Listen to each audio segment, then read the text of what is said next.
আমার নবী যদি পেটে দুইটা পাথর বাঁধতে পারে, আমার পেট তার চাইতে বেশি দামি না? আমার নবীর দাঁত যদি শহীদ হতে পারে, আমার দাঁত তার চাইতে বেশি দামি না? আমার নবীর গালে যদি চড় মারা হতে পারে, আমার গাল তার চাইতে বেশি দামি না? আমার নবীর চেহারায় যদি থুতু মারা হতে পারে, আল্লাহর কসম আমার চেহারা তার চাইতে বেশি দামি না? আল্লাহর নবীর চাচাকে যদি 70 টুকরা করে তার কলিজা চিবিয়ে খাওয়া হতে পারে, আল্লাহর কসম আমার বাপ চাচা তার চাইতে বেশি দামি না?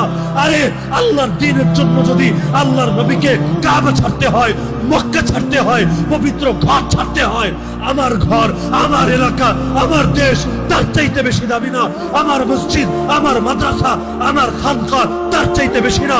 আরে প্রয়োজনে দুনিয়ার সব ছাড়বো, প্রয়োজনে নিজে শহীদ হব, প্রয়োজনে আমার স্ত্রী বিধবা হবে, আমার সন্তান এতিম হবে, আমার বাপের কোল খালি হবে, আমার মায়ের চোখ থেকে অশ্রু ঝরবে, কিন্তু আল্লাহকে সাক্ষী রেখে আজকে বলে